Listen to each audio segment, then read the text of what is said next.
Okay, Professor, you can start now reading. Okay, thank you. Friends, good evening to everyone. We'll watch a short video of Krishnaji. The heading is a little misleading because Krishnaji has spoken very devoted very little time on that subject. He has gone to something else. So we'll watch that video first and then we'll exchange our views on that talk. So let me share that screen. I'll take a minute.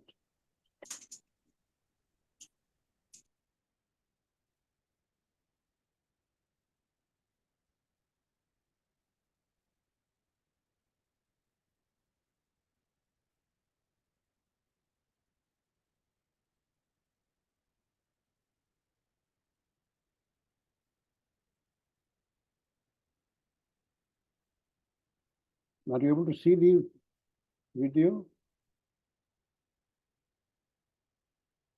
Kamleji, is it visible? Yeah. Okay.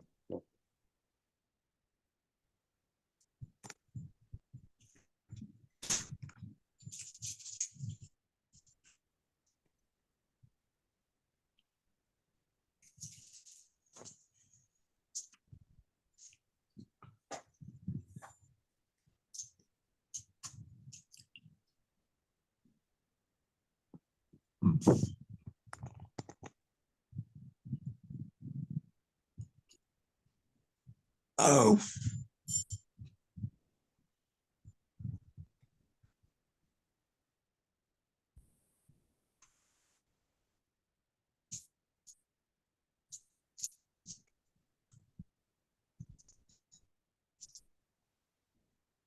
All right, sir. Let's have some fun.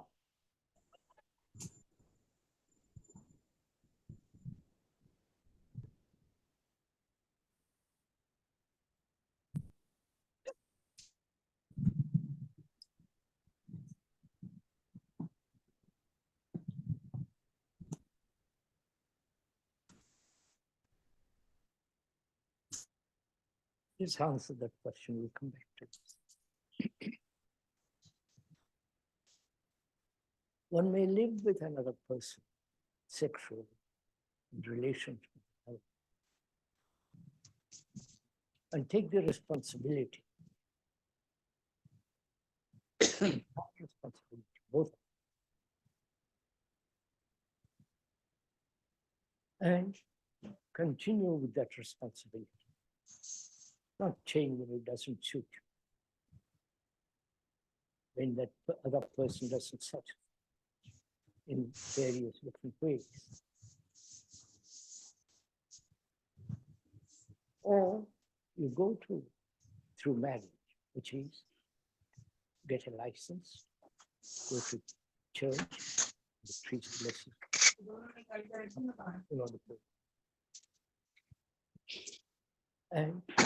And your time, legal. And that tie legally gives you more feeling of more responsible. That you're held by law.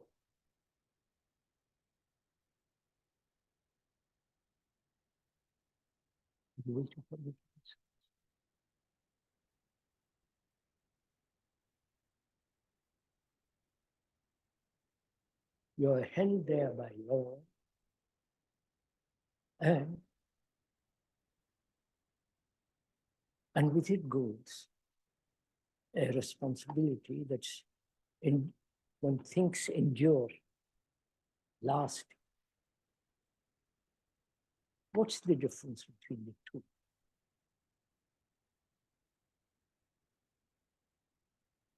You're legally controlled. It takes time to get a divorce. You have children, and the children may hold you together for a while till they grow up. And then when they grow up, you say goodbye to each other perhaps, or get a divorce and for the rest of it. If the other, which is not legalized marriage, And if there is a responsibility, as much as in the other, and perhaps more, then what's the difference between them? Either it is responsibility based on law,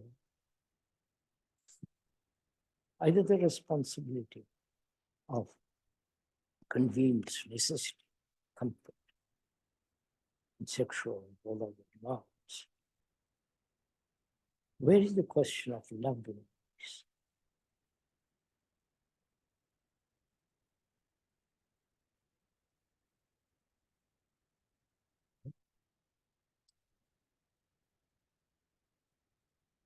Each one of us, each one, the husband,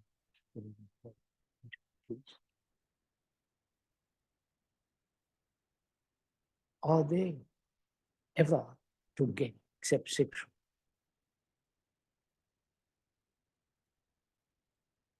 Whether they are legally married or not legally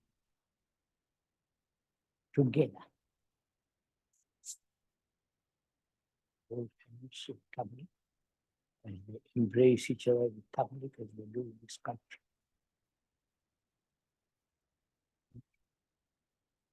In Asia, that's what I consider immoral.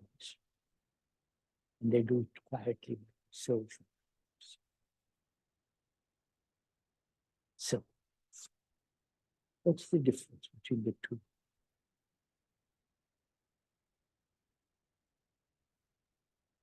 And where is love in all this? Please answer this question for yourself. Is love the pursuit of desire? Is love pleasure? Sexual forms of pleasure? Is love mere companionship depending on each other? Is love attachment? Don't say quite all. And if one negates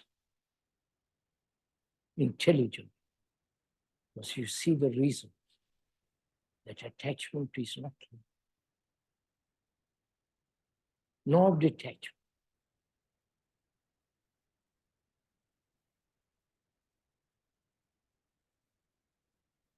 Remembrance of each other's past incidents, pressures and insults, all living together day after day, month, year after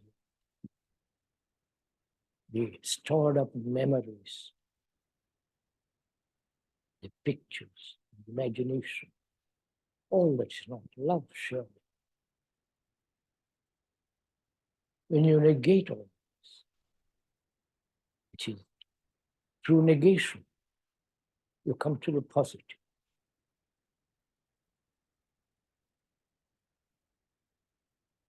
But if you start with the positive, you end up with negation. That's what you're all doing. Right? Am I saying things that which are true or incorrect? So, the gentleman asked a question. Why doesn't the speaker talk about that?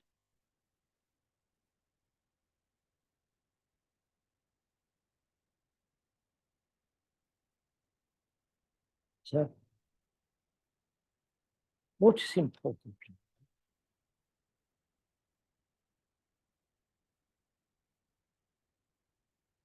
What is the root, the basic, essential?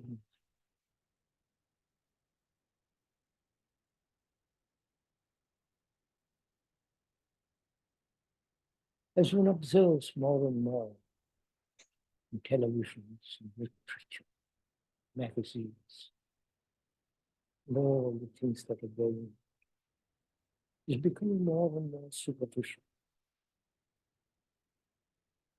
Quick answer. You're in trouble, go to a specialist. They'll tell you what to do. It's all becoming so superficial and vulgar. From the use of word without any sense of derogatory insult. It's all becoming so superficial and all chat. And one never asks what is the fundamental questions or fundamental necessity, depth of life.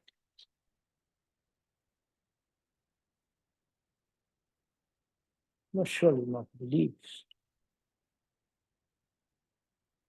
not dogmas, not faith, not all the intellectual rigmarole, whether it be the communist theology or the Catholic theology, Marxist theology or Lenin or St. Thomas Aquinas.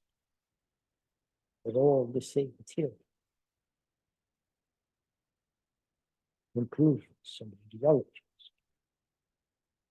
based on belief, faith, dogma, ritual. So all that's become more outwardly, very, very, very superficial. Just with that. And we live with it. This is a fact. I'm not saying anything which is not so. And this marvelous world of entertainment, both religious and football, anything to escape, yell, shout, never have conversation about look at anything. So what is the fundamental, basic demand, basic thing that is really most important to see oneself?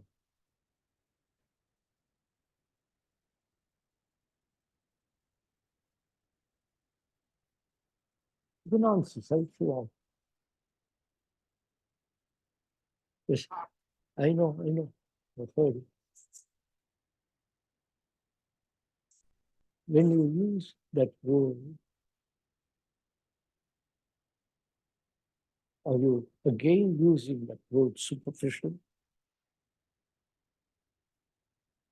Or there's compassion in it?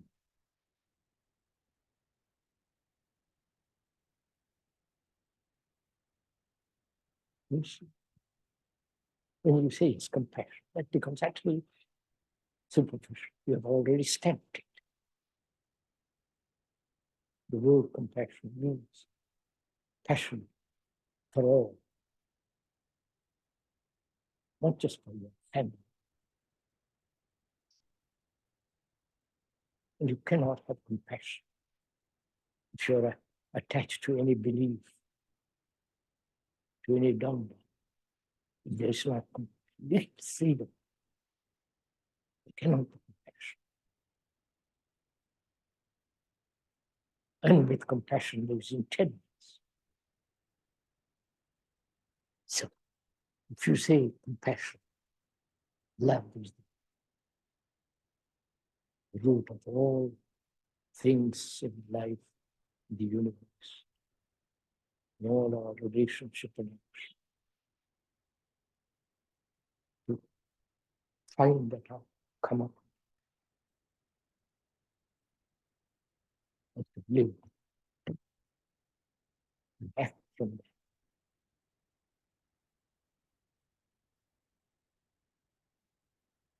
Then marriage or not.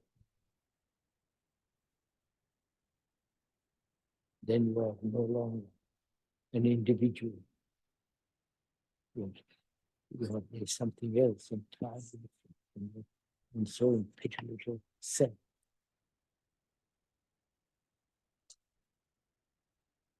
Right, sir? Can you go?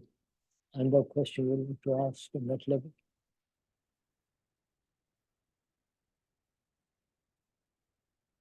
Or can we go on with this question? Which is really quite important if you can go into it seriously. We ask and thought be aware of itself.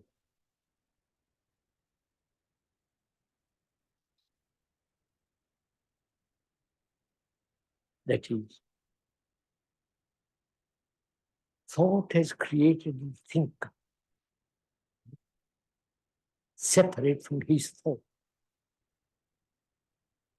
So, that is, there is the thinker who then says, I must be aware of what I think.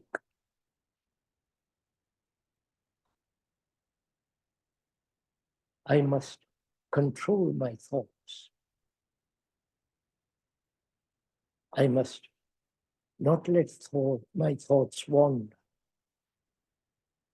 So there is the thinker separate from his thought. And the thinker acts upon the thought. Now, is the thinker different from thought? Or this thinking thought has created the thinker? There is no thinker without thought. Right? Do we meet each other? Please, because it's rather important that you can find out why this duality exists in us, the opposite, the contradiction, the me and the thought. The me as the thinker, the one who witnesses, the one who observes, and the thing to be observed.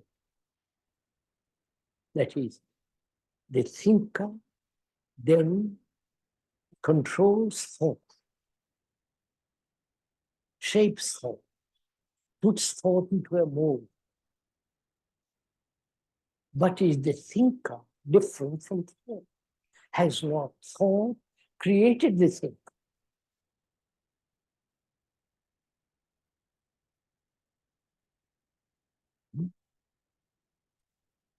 Pizza.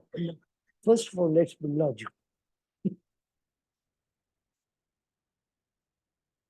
Or let us see it intellectual, which is what? Verbal.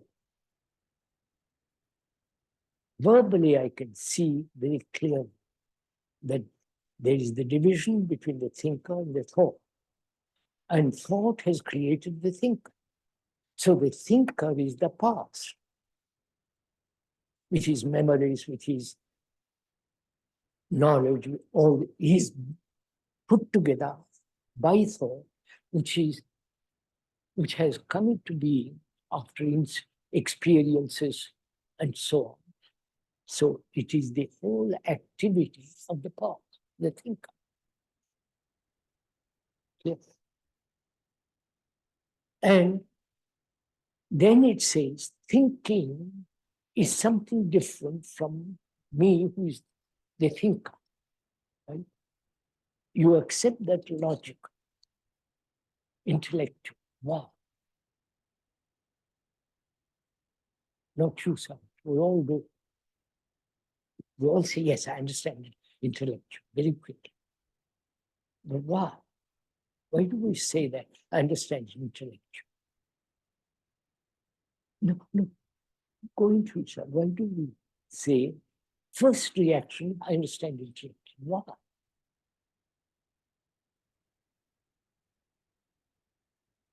Is it not because we never look at the whole thing. We only look at something intellectual. And the speaker explained very carefully, logically, the thinker and the thought.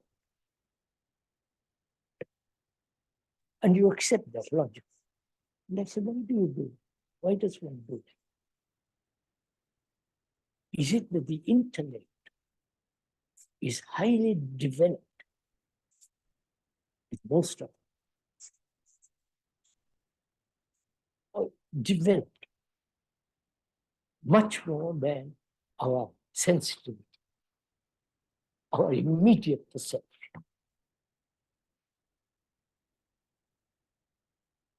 Because we are trained from childhood to memorize, right? To exercise the brain, which is certain parts of the brain, which is to hold what has been told in form and keep on repeating. So when you meet something new, you say, I understand intellectual. But one never meets the new totally whole, that is intellectually, emotionally, with all your senses awakened. You never receive it completely. You receive it partial.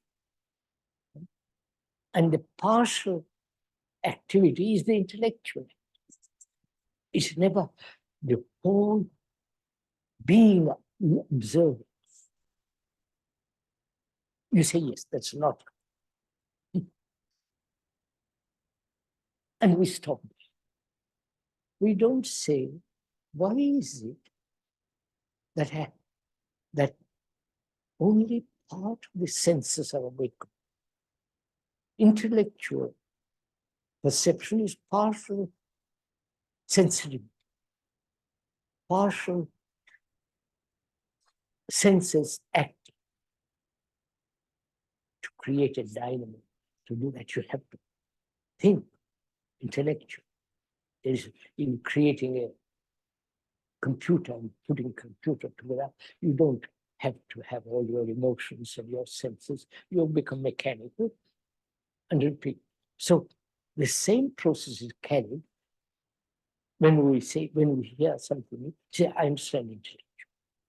We don't meet it in time. So this statement has been made, but we don't receive it totally. So the problem arises out of this. Why is it that we never meet anything, especially when you see a tree or the mountain, or the movement of the sea, with all your senses highly awake? Why?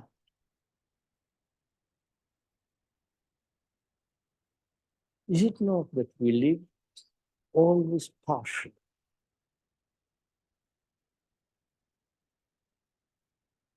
That is, we always live in a limited sphere, limited space in ourselves. It's a fact. So to look now, look at this mountain. It's all your sense. Which means when that act takes place, all your senses, your eyes, your ears, nerves, whole response of the organism, which is also the brain. Look at that all the time. Then when one does, there is no center as the me who is looking.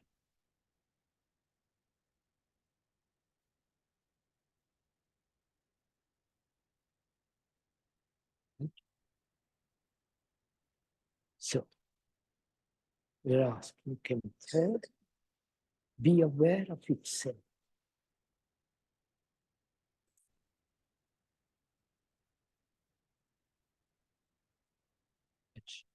It's a bit rather complex question because this requires a very careful observation. Thought has created wars, right? Through nationalism, through sectarian religious life, religion, Catholic, Protestant, Hindu. Thought has created all this. Right? You're quite sure. God has not created the hierarchy of the church, the Pope, all the dress, all the rituals, the swinging of the incense, the candles, all that paraphernalia that goes on in the cathedral of the church is put together by thought. Copied from some of it from the ancient Greeks, ancient Egyptians, and so on, from the ancient Hindus, Egyptians, Jews, and so on. So thought, right? I know you. So God is created by thought.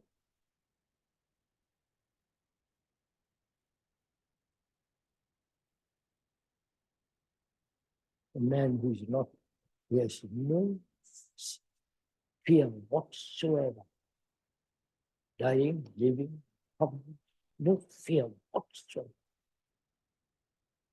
Does he need God? So, thought has put all this together. One can see what thought has done, step by step, right? So, thought can be aware of its own action. You follow? I wonder if you're following.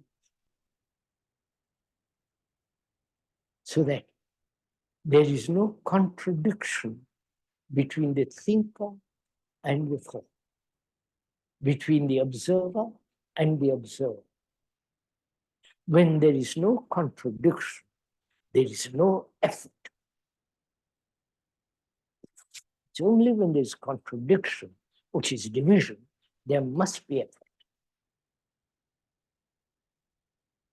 So to find out whether it's possible to live a life without a single shadow of effort, contradiction, one must find out and investigate the whole movement of thought.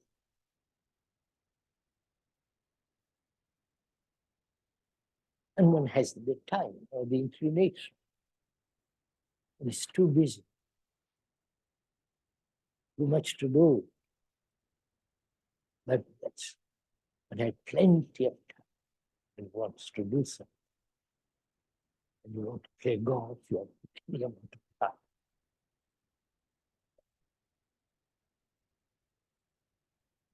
So to find out what the activity of thought, watch it as part of meditation.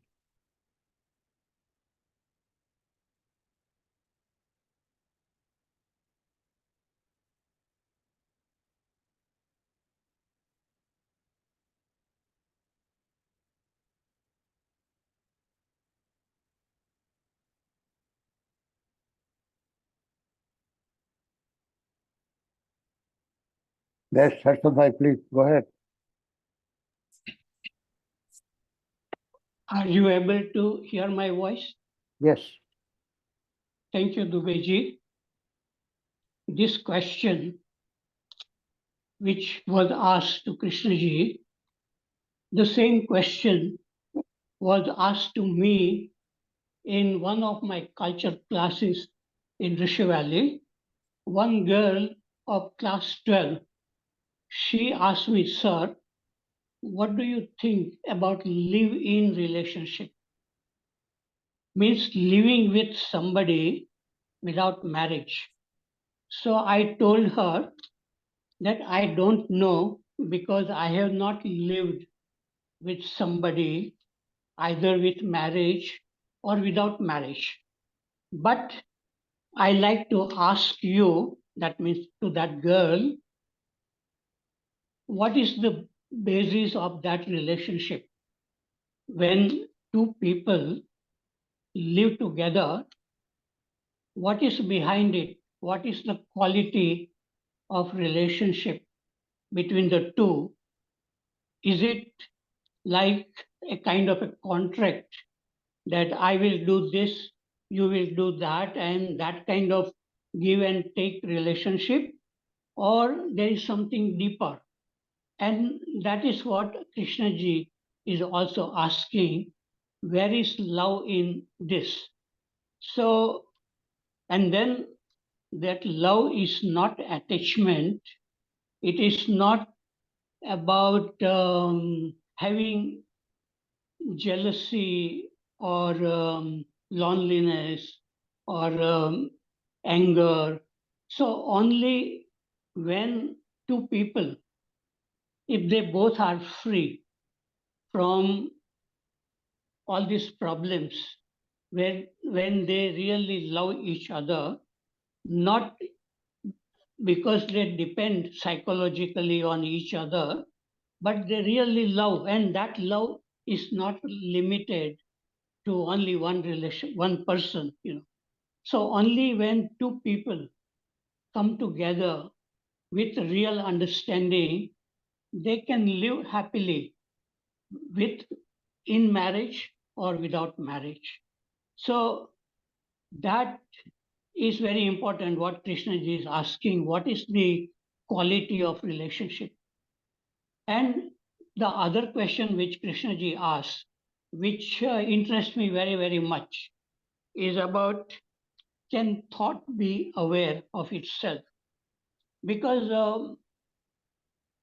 only when a person becomes very, very curious to look inward at the activity of thoughts within and can see clearly what is happening.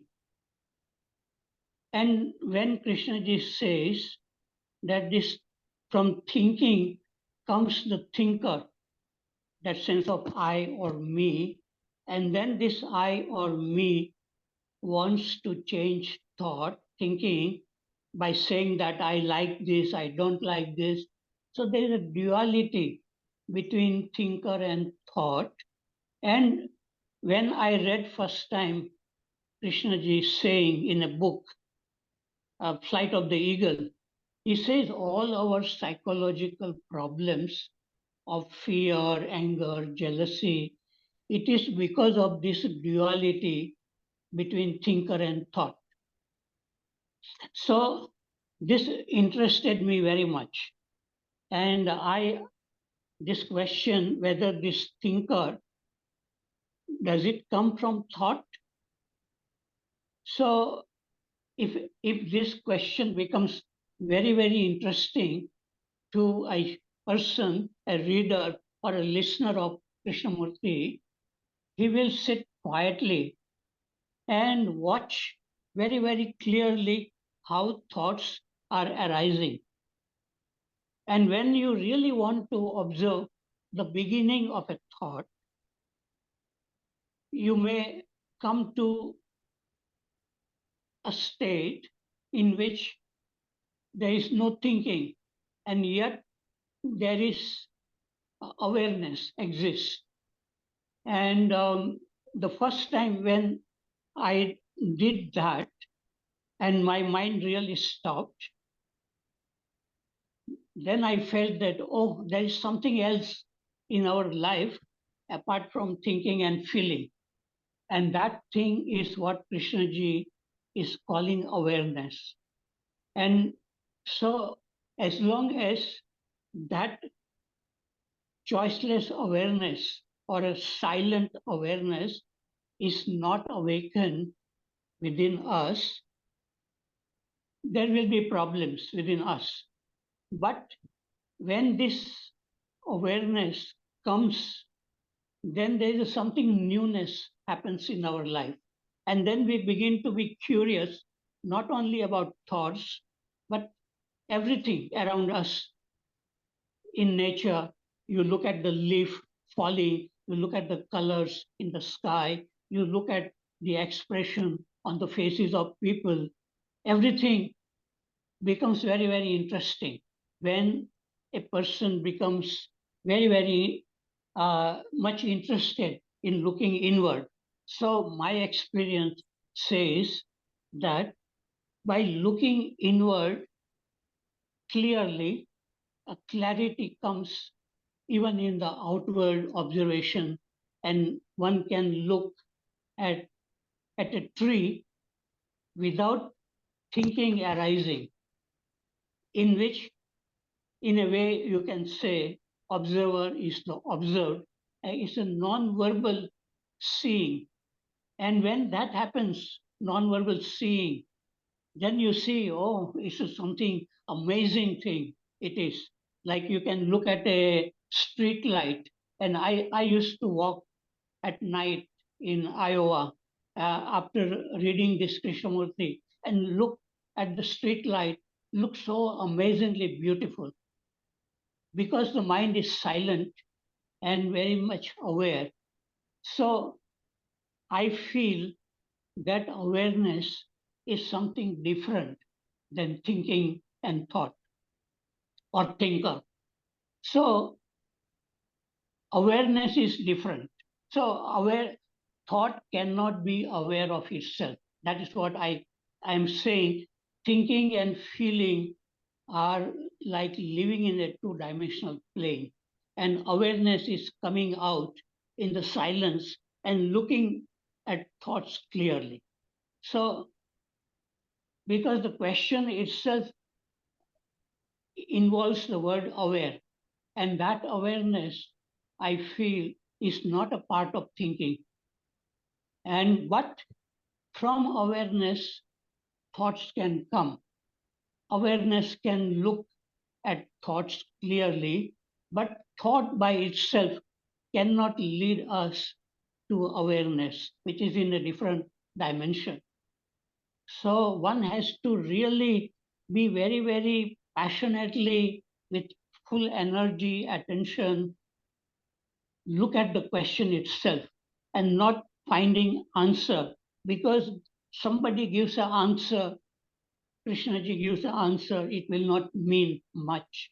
But when we become curious and we come to a state in which there is silence, there is clear looking, not only at the outward things, but also looking clearly at our own thoughts. That means if anger is arising, one can watch this anger arising. And that watching, that ongoing awareness is the action which dissolves anger. So there is something great in what Krishnaji is saying. If we can really come to that dimension called awareness or choiceless awareness or intelligence. So this is what I have to say right now. Thank you very much. Yeah. Thank you, Harshad. I just want to add, even though I agree with you entirely, putting it simply, we see that there can be no thought without the thinker and no thinker without the thought. So in fact, the two are really one. We see that we are the experiencer, and again, we separate ourselves from the thing we experience. Therefore, the thought, the observer, the thinker, the experiences are not different from the observer. The thought is the experience. But I think the main difference is that although thoughts are self-arising, thinking is of choice. It is something we can choose to engage in or not. what usually happens is that self-arising thought triggers a story, and then it goes on and on. But about awareness, what you said is absolutely, there can't be any dispute on that. Yes, Mr. Dinesh Waghmare. Please unmute. Yeah. Are you able to hear my voice? Yes, yes. Today's subject is again very interesting. Do you think a man and woman should and should not live together without marriage? JK, before coming to subject, in the starting text, asking everybody to whom they are asking questions. To oneself or to somebody that they hope that he is authority. It is not wrong to put questions, but is the question more important than the answer? Does the answer lie in the question? So, in a way, JK is trying to start a right thinking process in the persons. How to understand a question, and in dwelling deep into it, find an answer. If one expects somebody else will answer it, then he will answer as per his knowledge. So one has to depend on himself and not anybody else, including JK. JK also says the answer lies in the question. Now, questioner asks, in one of the tabs, JK said marriage is a terrible institution. Why? So what JK has to say? JK, in my views, has not given any specific answer to this question and ask whether is the question of love in all this. This is obvious because in my views, this is a question which every individual should tackle based on his individuality. So marriage or no marriage, there is no issue as far as the relations are deep, whole, no attachments, etc., and with love. However, this is not the case with most of the people. They live a superficial life, as JK is also indicated in this. Their questions are also superficial. Most of the questions are from intellect and based on thought. Thinker is the thought. So both questions and answers have root in intellect, and intellect is not adequate to understand whole life. That is why tradition has made marriage lawful so as to have a legal binding on mob. This not only ensures good development of new generation, but also gives them a serious understanding of other relations like grandfather, uncle, sister, etc. And as a whole, the entire family. Even other relations like guru, disciple, etc. And because of this only, our civilization still exists despite of all oddities, whereas all the other civilizations had got almost destroyed. One more important point is there. The relation between man and woman is natural. You may name it any, but this is in one way necessary. If woman does not go through this, then she faces hormonal disturbances, and man faces disturbance of mind. This is a proven scientific fact now. Perhaps that is the why tradition designed 4 stages of life: dharma, artha, kam, and moksha. We also see in case of Jain Munis, they follow a strict celibacy. But then they have to face a great difficulty, and this is uh, one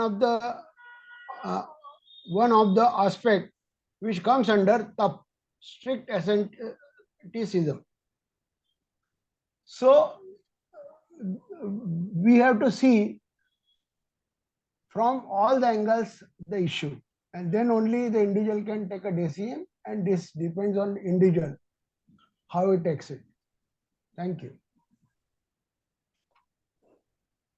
Thank you. Thank you.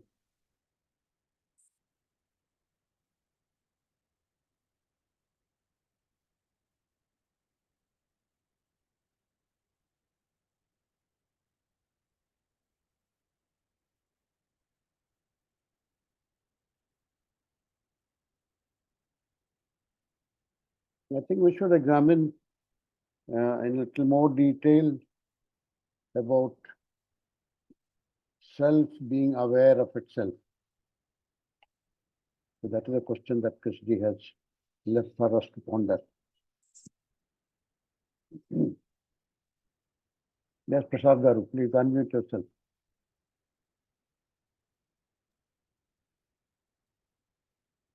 Sir,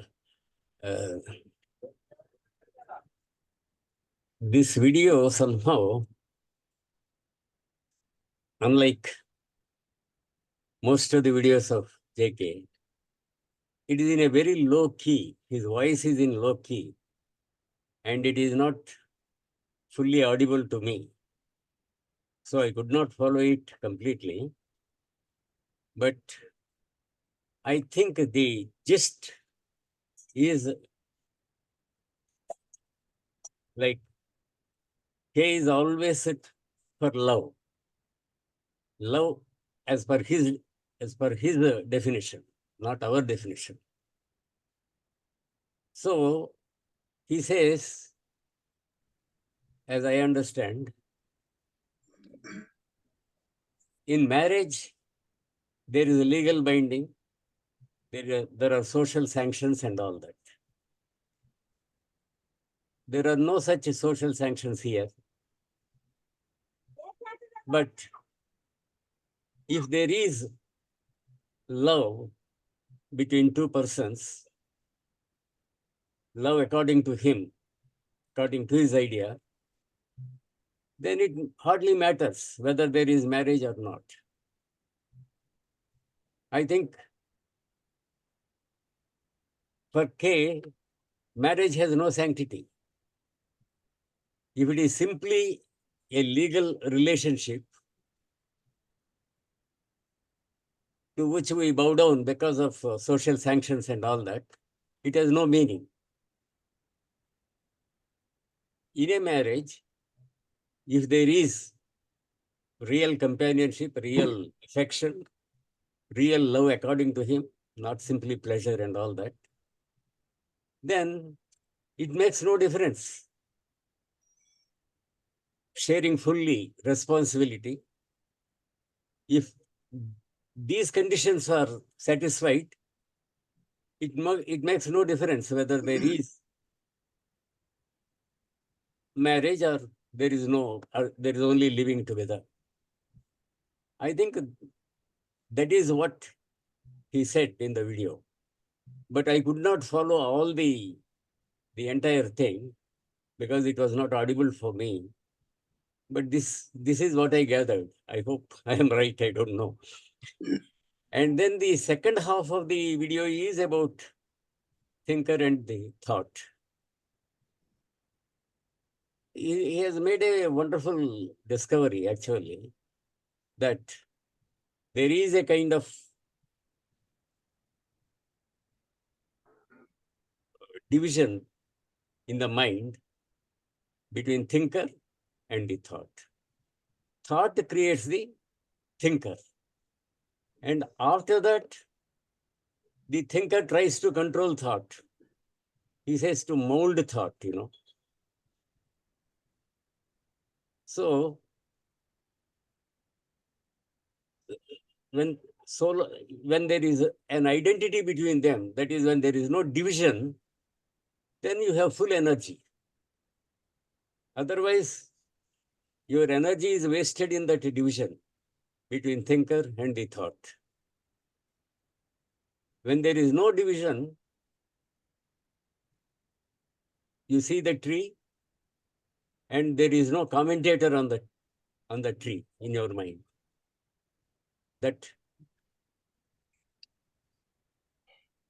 And he says, most of the time our reactions are partial. We don't completely react to anything.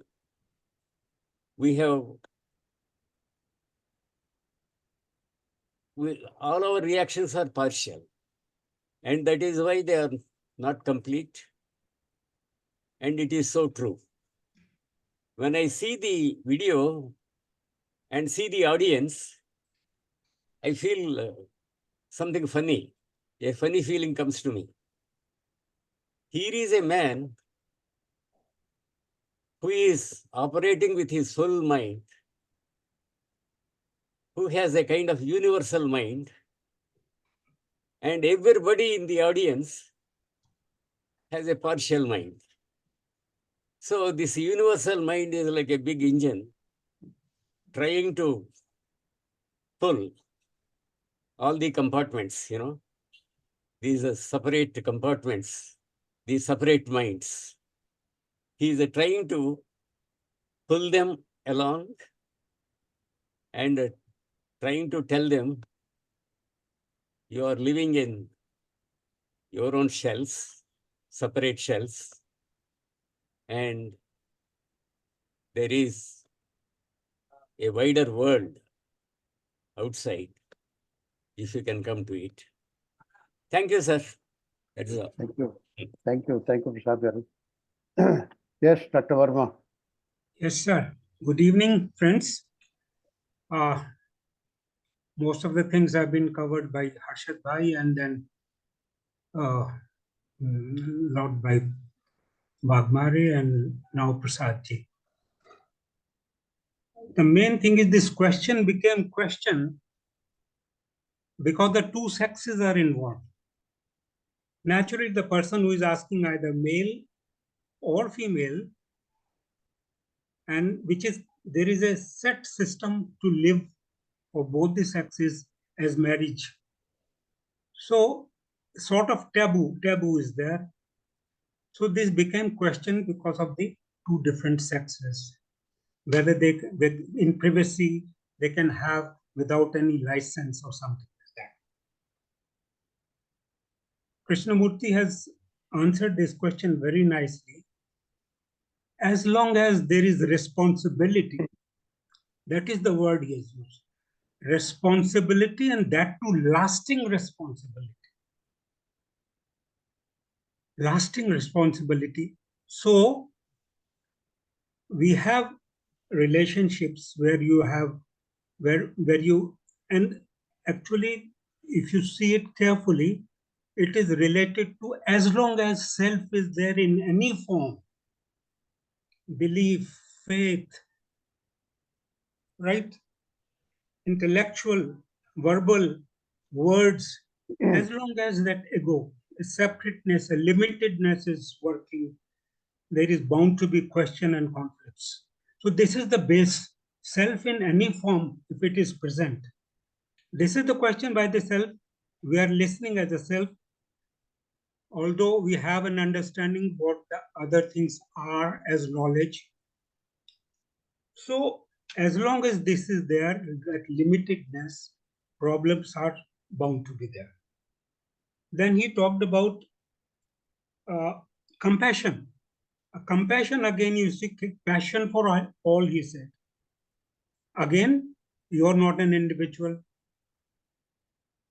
So we come back to the same thing again and again, as long as you consider yourself different in any form, bound to be there, there is bound to be problems. Then ultimately, he talks of love. Ultimately, it will percolate down the whole thing, all the problems ultimate solution is love. If love is there, there are no problems.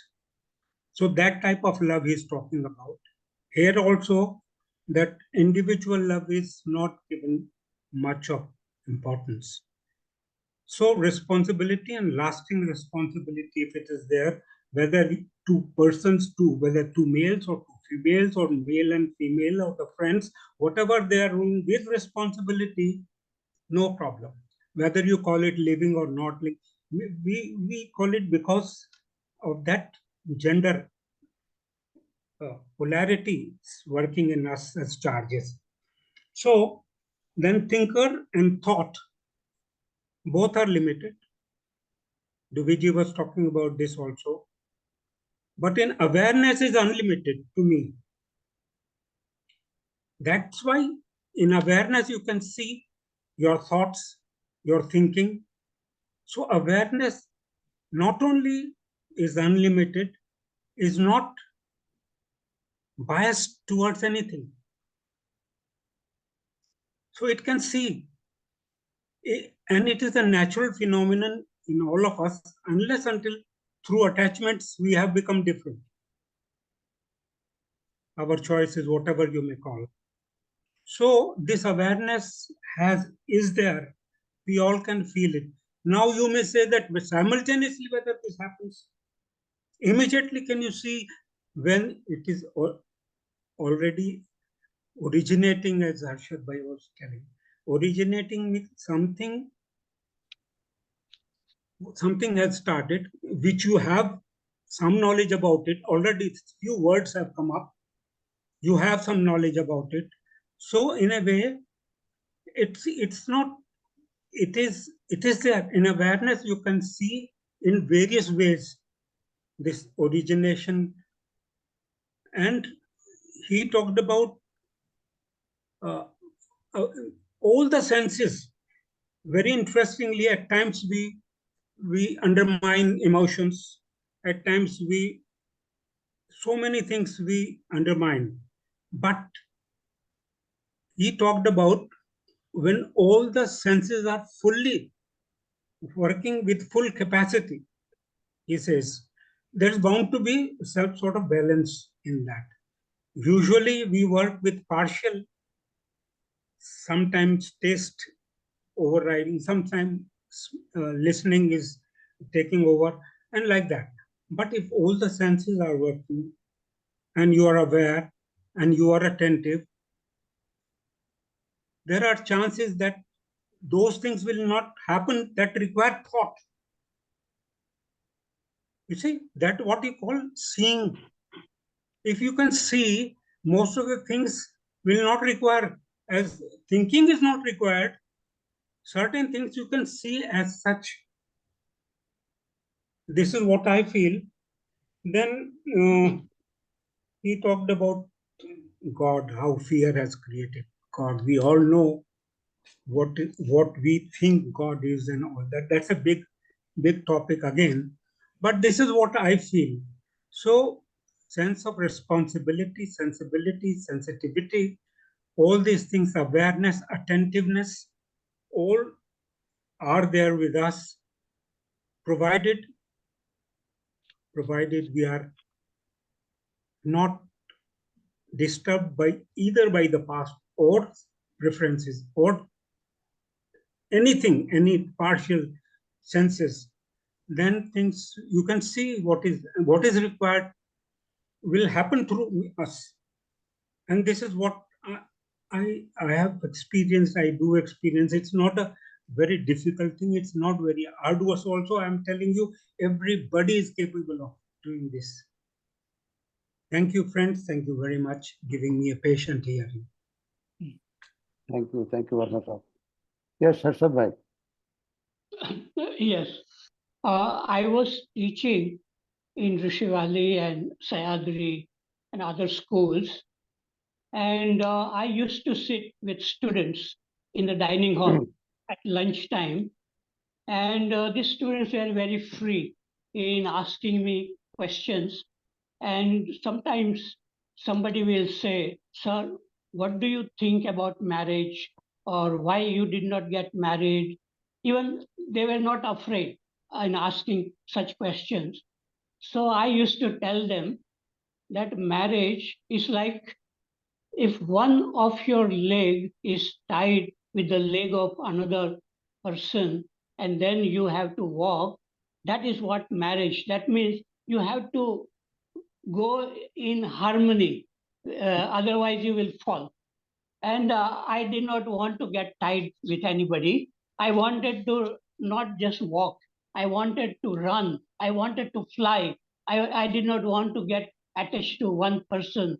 And I wanted to experiment, live a different way.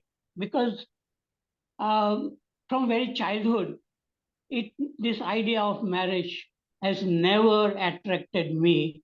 And 2 days ago, I was in the Victoria Park in Bhavnagar, and I was sitting on a bench with one young man, and he was in the police, and he started asking me questions.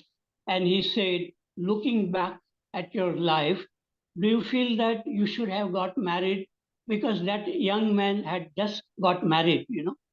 So I said, no, I never feel, I feel very happy to be alone. And to be alone is a requirement for me. And if I have to live with somebody, then I feel like I'm tied down, you know. So to be alone, to be free, to move wherever you want to go, that kind of freedom, that kind of clarity, if you have, then marriage is not a right thing for you. But if there are lots of conflicts within you, that you, on the one hand, you want a freedom, and the other hand, you want companionship also, then there is a conflict. And sometimes many people who have got married, they have told me that they made a mistake in getting married because now they don't have much freedom, much time to really to be by themselves. So only when people have a clarity whether they want to get married, then they should get married.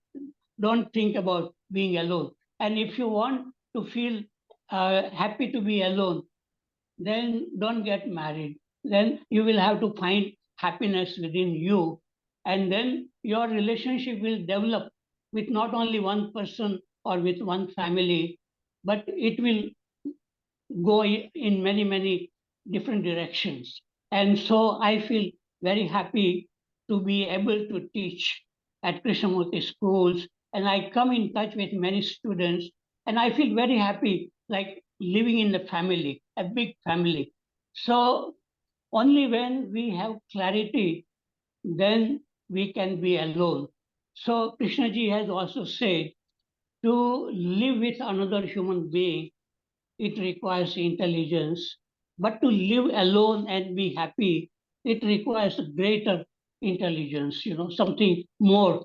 So maybe I was so much interested in Ramakrishna and Vivekananda, and Ramakrishna used to tell young people, don't get married if you're really clear that you are interested in spiritual way of living.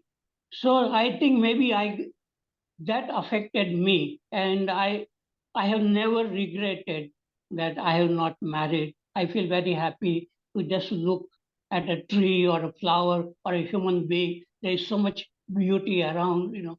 So real freedom is freedom within us. It will not come from someone else. Happiness will come as a byproduct of living a clear life. And happiness, if it comes from outside, it will be taken away sooner or later. Because even if you get married, your wife may die, you know, and you will have to live a life alone. That will be very, very unhappy life. So this clarity is very important. Either way, whether want to get married or want to live single life. Thank you. I feel. Thank you, Harshad Bhai. Just a digression, I want to mention an anecdote. You know, during the Second World War, Krishna was not allowed by the Americans to give any public speech. So no talks were organized. He was living in Ohio, and They also feared him. They thought that he's a pacifist. And so a CIA agent was placed at Krishna's place to watch his movements. And he was very aggressive in the beginning. A few days he will sit with him, see what he's doing, and ask him, sir, how many hours do you spend alone? And Krishna didn't say anything till then, but he kept asking this question. But being with Krishna for about 10 days, he was greatly impressed and became a devotee of Krishna. So when he became a little more free, Krishna asked him, sir, why did you ask me so many times whether, how many hours I spend alone?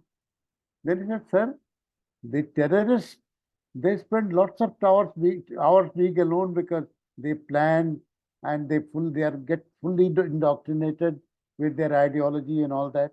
That was the reason why I asked you how many hours do you spend alone. Then Krishna said, sir, the spiritual people also spend lots of hours alone. So I think being alone has lots of meaning. If you want to use it, I don't know whether I can use that word. But yes, being alone has lots of advantages. By that I mean being alone, really being alone mentally, not you are with thoughts and plans and so on. Yes, Verma sahab, please unmute yourself.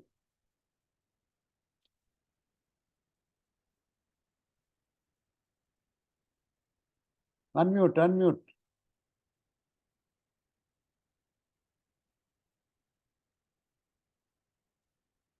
Yes, now. No, it's unmute again. Yeah.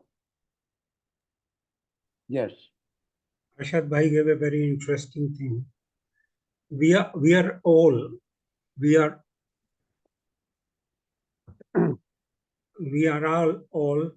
products of marriages only. We all. And this happiness Harshad Bhai is enjoying, in some way, the responsibility those parents took to bring us to this level of thinking, education, all that, realization, whatever you may call. Man is androgynous basically because there is a female already in each one of us. How it is balanced, and when you feel happy eating with family members, not many females cooking for us, preparing and serving us, so that pacifies, that gives you satisfaction without responsibility. Maybe at times without responsibility.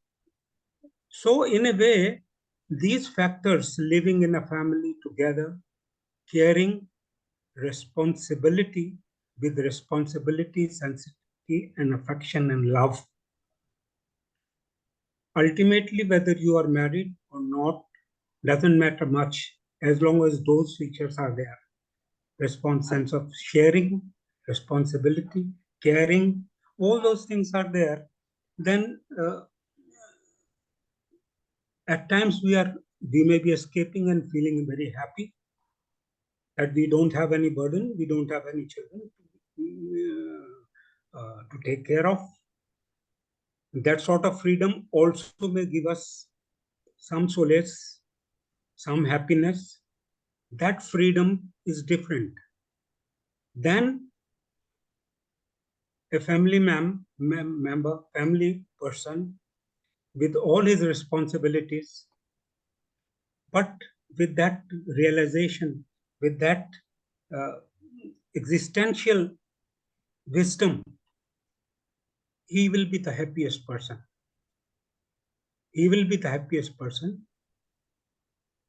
Not because at times what happens, certain things are compensated by friends and so many things.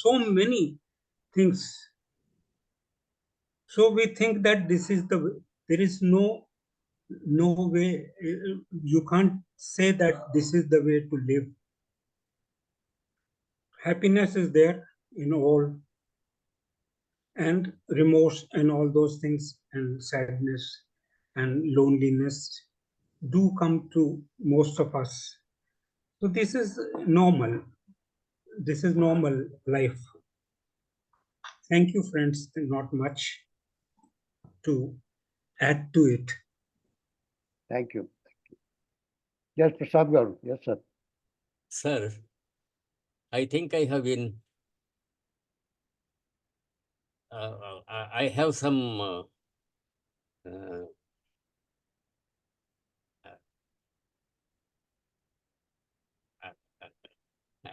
I think,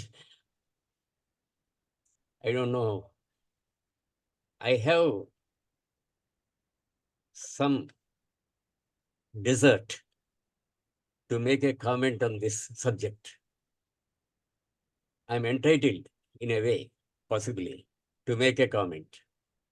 Because I have been married now for 62 years. I don't think anybody in this group is inclusive of Murthy Garu. He is so married so long. He is older than me, but I don't think he is married longer than me. Mhm. So I thought I should share my experience with you, just as Harshadji has shared his experience, because we are on the opposite poles. When I got married, I don't think it was actually my choice. It was my father's choice. He thought I should get married, and he got me married. I didn't have the, I mean, stamina or whatever to oppose him. So I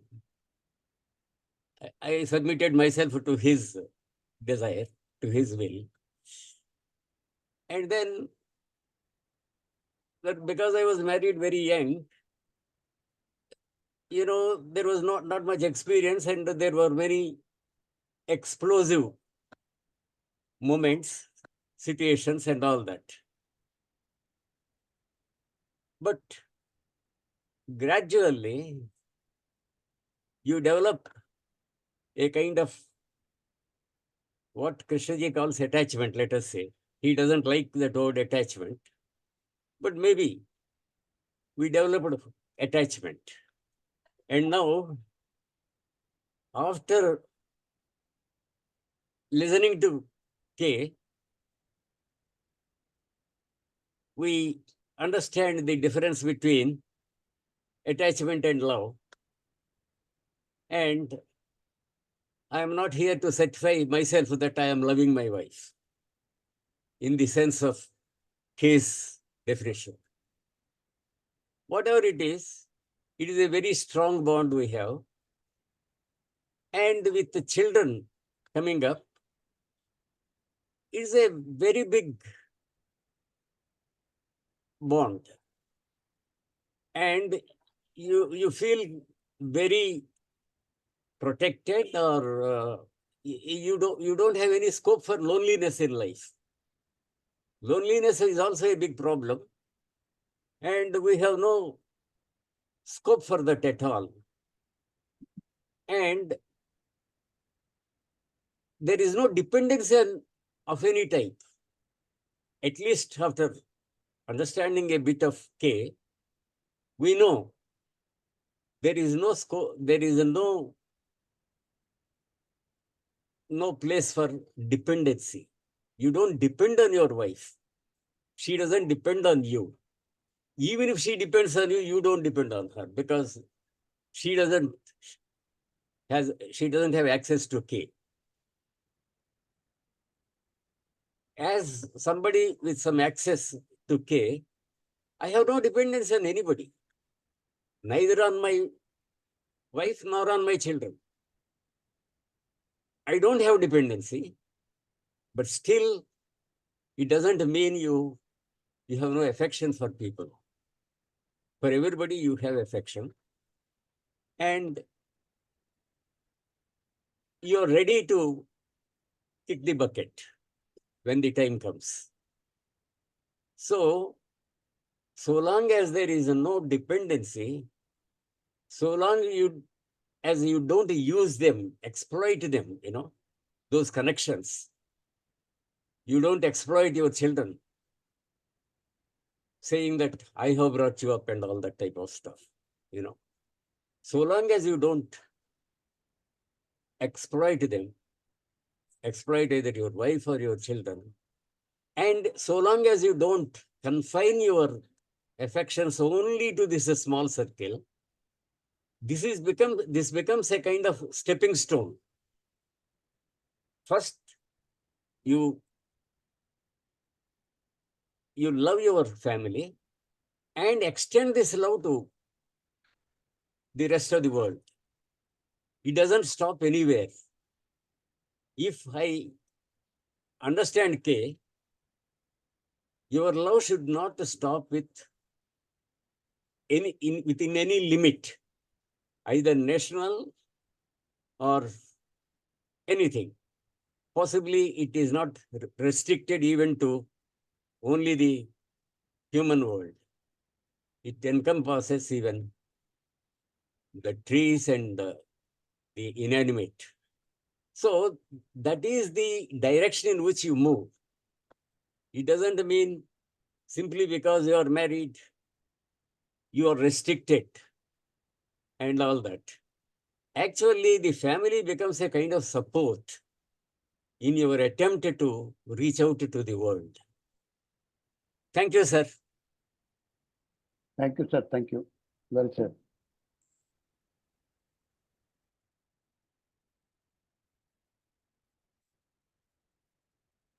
Well, we have almost come to the end of the session and about 7 minutes.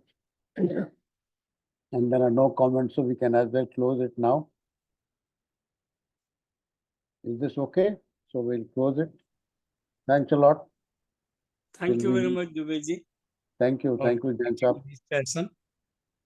Thank you. Now you can close, please.